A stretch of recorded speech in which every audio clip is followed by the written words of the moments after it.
The front desk held onto this envelope for 3 days before delivering it up 2 floors.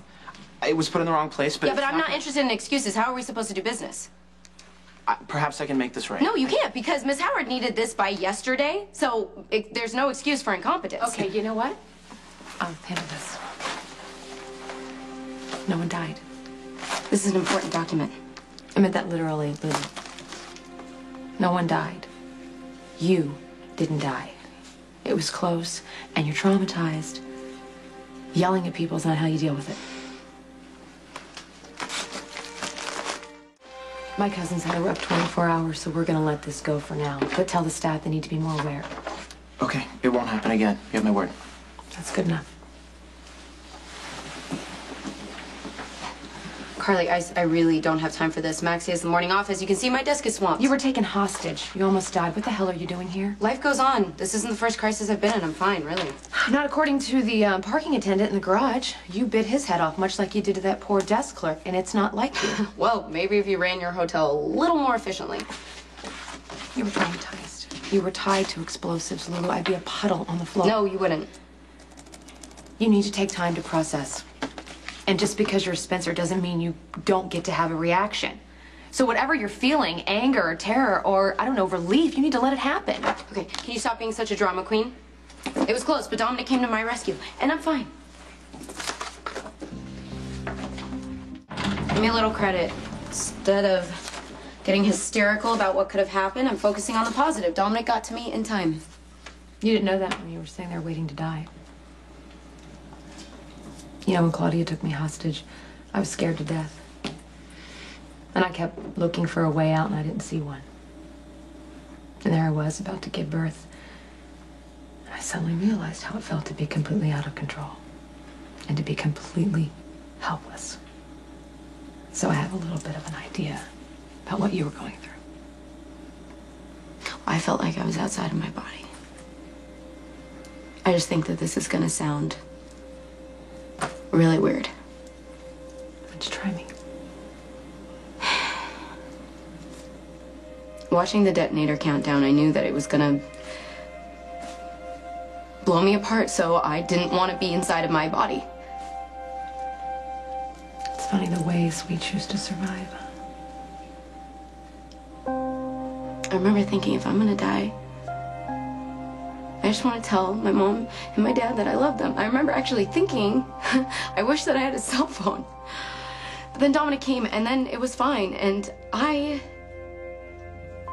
give Dominic such a hard time, and I'm always coming down on him about his assignment. What assignment? It's just something that he's doing for Sunny. It's not important. The point is that he's come through for me again.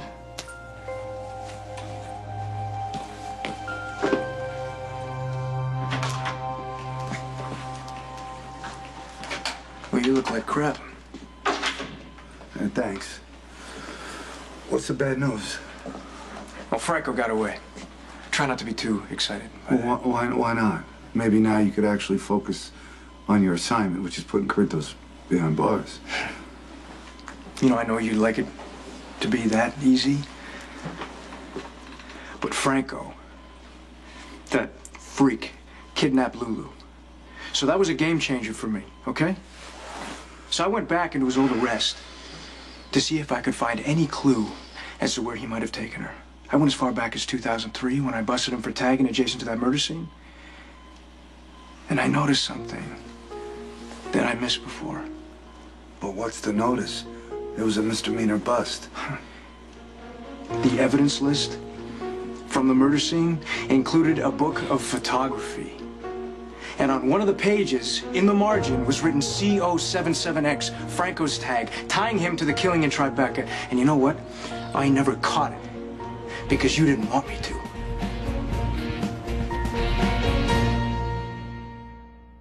You know, I was fresh out of the academy when I caught Franco in the act. And you, my good friend and mentor, told me to write him up on a citation. Told me that the guys in the precinct would think I was a overzealous jerk for making such a big deal about a tagger. That I should focus on the bad guys and let the graffiti artists go. And it took me right up until now to realize that you were playing me and covering for Franco. Look, I knew Franco from a long time ago. He helped me out of a jam once. Oh, wow, that must be some jam you were willing to cover for a murderer? Right before I got accepted into the academy, I was short of cash and I was worried I might not get in. I got stupid. I hit a liquor store. And Franco got busted for it. I knew that if anything like that ended up on my record, there was no way I was going to get into the academy. So I let him take the fall. So I bust Franco for tagging and he what? Blackmails you into covering his tracks? He didn't have to. I just figured I owed him. Owed him? Oh, owed him what? A free pass on a homicide? I didn't know he was the Tribeca murderer. I didn't want to know. There was no hard evidence. Now do you get why I've been riding you so hard? You lose your objectivity, you end up compromising yourself.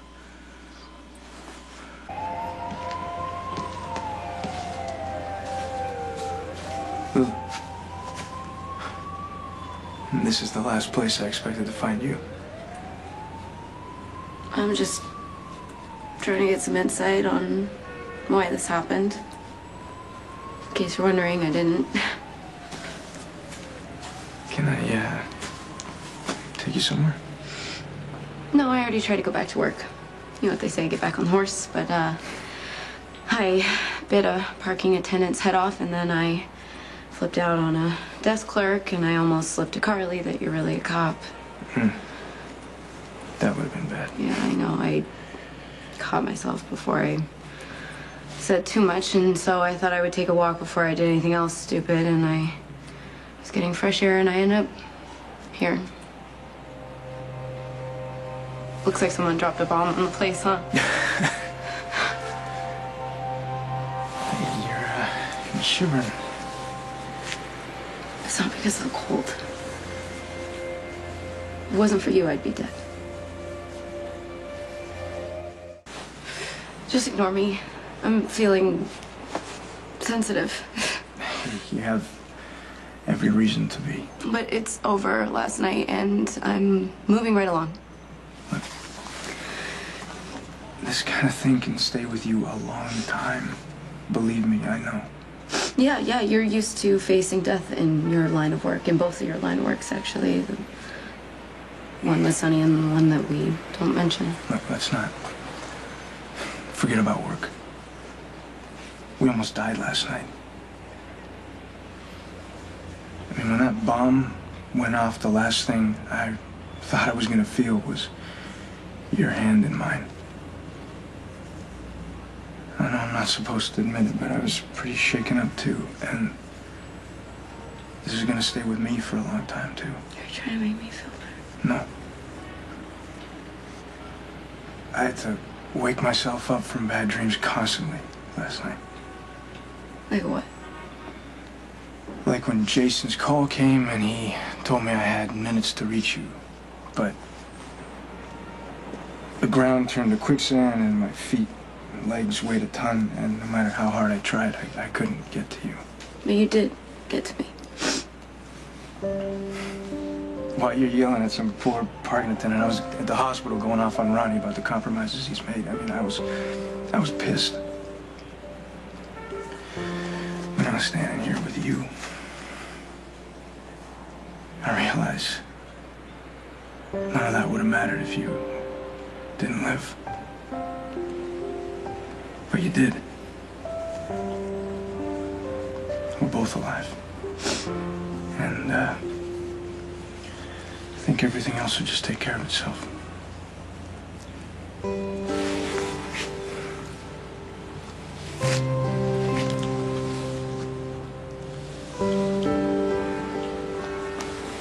So you think Jason made the wrong choice? Well, you weren't in danger of dying, were you, Sam? Jason didn't know that. Nobody did except the freak who set the bombs. Bomb. Singular. Set to blow up my sister. Yeah, and she's okay. Thank God. Yeah, because Dominic rescued her. Because Jason called Dominic. Yeah, this makes me sort of wonder what choice you would have made.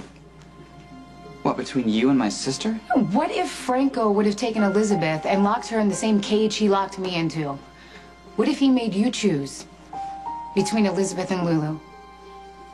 Tell me, Lucky. Who would you have chosen?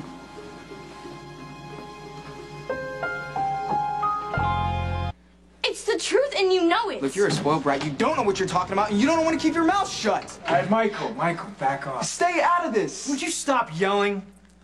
Don't scream at any woman like that, okay? Maybe we should get out of here. Glad to.